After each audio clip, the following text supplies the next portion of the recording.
Ngal Kontong, OMAR WALLY once again. This is going to be a quick one again. Of course, Ngalon following the publication of Mustafa Allah's story, Kuja Malakita, some ministers threatened to sue him and sue other journalists for Ninkyol Findita to express their disquiet and Ngajele Mun arrest a total of 16 to 17 people. The last count we had. Bangkok situation, we all know. But one of the reasons why I am doing this Facebook, because I did one earlier on, is Emmanuel Daniel Joof, the chairperson of National Human Rights Commission, and Emile TOURAY. He was one time president of the Gambia Press Union. He spent his entire life on a media world. To our disappointment and dismay, Menketa Wolemko, following the publication, Emmanuel Joof, the man who's supposed to be, he's supposed to be on a moral high ground. And in Emile TOURAY, Mengalanko, he's part of the media commission that was formed recently, because I don't see the need, because we already have Gambia president. So why do you need that nonsense institution? They went, after Mustafa Allah Sabalanang, for him to do a joint statement, puruka batambedu to clear ninkokono, katuko, batambedu bedu kunyinula somewhere, and this can put the reputation into his image. So, nimbenun dumale, dinkwanyimbeke kan dumale. But not many people know about it, but we were waiting for authorities, that is the Gambia Press Union, to do this, to issue a statement. So here's the thing. You see the hypocrisy in the Gambia. Yalon, Adama Barrow is just one part of our problem. But the institution and the people we have who are leading those institutions, those are the problems. Who will expect Emmanuel Joof to undermine the growth of democracy, freedom of speech, and so on in the Gambia? Because Hanim Kutije, among all the people in the Gambia, he is not the most educated. He's not better than any other person. But they said, let's get him and put him there, so that he can also. We saw what he said at the TRRC. We all complain about what happened on the Jame. He said like things he served in during that period. Okay, but I remember you paint Jame just like Batamila case thing. Like we all know, Jame Manjolon Santo. He's not from a royal Arab royal family. Okay, the wealth he acquired, it extorted from Gambians, it was stolen, it was looted. So nobody should be proud of. Even I see some people are saying that, look, this is not acquired by Jamme Taro. That is one thing. Going back to Emmanuel Joof, Emile TOURAY. Emile went to jail because of freedom of press, journalism, media work, and so on the Jamme. Who will expect Emile? Because this is not the first time. I'm sure a couple of weeks ago you saw a story called Voice newspaper. They were forced to apologize because he story mensafe. Because Menkera apparently, Ismaila called Voice newspaper journalist to his office, and he called Emile. And Namuel Emile be manya minke kanje, yelling at journalists. And if you guys remember, Ismaila went to jail. Ismaila was arrested because of this, because he said the long-term security cannot be handled by the economic forces. This Voice newspaper will publish them. So that Ismaila is the one calling journalists to his office, involving, because Hanatari, even though they don't have credibility, I mean the media commission, because even though they have their image is stained, Emily should not be part of that. But now, they did that. Those people were forced to apologize, to retract their statement, number one. So they think they will do this with Mustafa again for it to work. You see, I think Gambia, here is the thing. Like I always said, Kongoto Banko Tela, Keleto Banko Tela, Nafiki Awolebo Banko Tela, touch Medaha. Because nobody in that country will expect Emmanuel Joof and Emile TOURAY to be undermining the media work in that country, the growth of that country. Because if you undermine the media, you are undermining the growth of the country. Because Emily was in that country, did he write any article to pressurize government to release these names? The buyers of Jammeh? No. Have you guys ever had National Human Rights Commission issued a statement, ask government or pressurizing them to release the list containing the buyers of Jammeh Fenko? No. When Mustafa published this story, he was under a lot of pressure.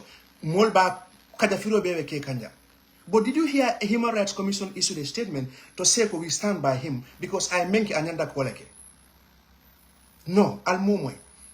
But this is a man, Emmanuel, you know, I thought you are a good Christian because the image you project outside there is like you are holier than thou. But on the whole, we are so disappointed. So I think the best thing for Emmanuel Joof, fellow Gambians, let him just resign or he should be forced out of that office. Because so long he continues to serve there, the image, the credibility of that institution is going to be in tatters. Of course, we know their stand. But since they have shown people their true color, so now, odogo membekake, or maslaha menkake, molbe murla koma, no, we will call people's name and tell them, you either leave or they force you out of office. Mustafa did not commit any crime. You see, Gambian, this is the problem. They don't celebrate their own people, but they celebrate people outside. Anas Aramio Anas of Ghana, he's not doing a better job than Mustafa. He's doing a great job. But Yalong, this is the situation. Jaliba Kamemfu. Mo fila jamani beka mo nyima imo kefenti na fatu lume kai TOURAY la. So Gambia betembo mento. It has reached at that time when Abdoulaye Wade was president and you should go release a song. You remember that song? Ñun Senegal rek lañ am duñ ko fowe duñ ko café. Farmer do good young, whatever it is. So that is the stage we have arrived now. Batare ya momo ka bakela, we will get you. We will come after you. John Gitongo of Kenya, he was a journalist. He uncovered corrupt practices during Mwai Kibaki's time in Kenya. Guess what? Michel Rong had to write a book.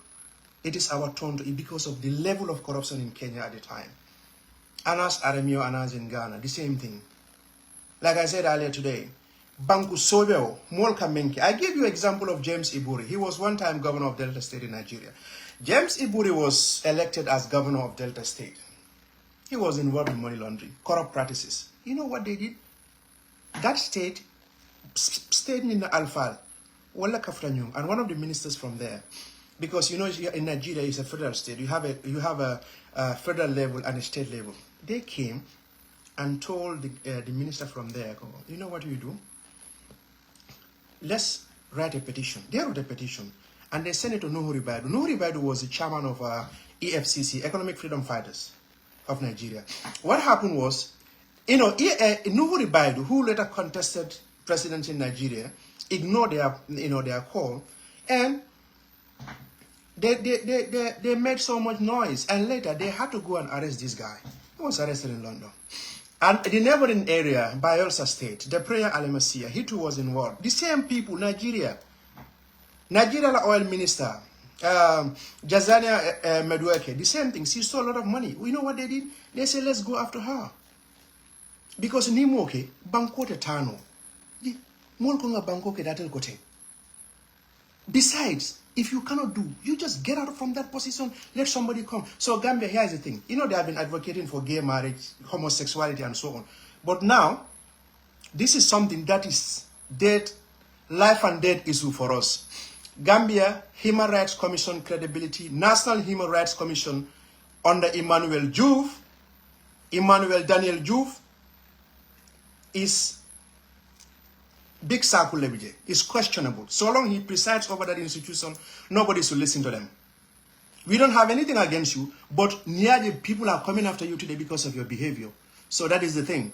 And the other issue has to do, Emily TOURAY, is better you get out from that media commission, because what you have worked all these years, no one will ever think of Emily TOURAY. The guy who was arrested with Papsen and many other people, they were locked up. You know, there was an outcry for them to be released. Niko bi wolle kana fake journalist will command ikadol Kadafi ikadol Silande ha go and pull this story. You call him Mustafa Dabo. Boy, if you cannot help Mustafa, don't be part of the people who will undermine him. Because banko, you see, people say Jammeh is intelligent, Jammeh is this. I'm not saying he is not. You know why Jammeh has succeeded? Because he knows that we have so many snakes in that country. They are not sincere, they are not honest, they are not patriotic. So he pits our heads together.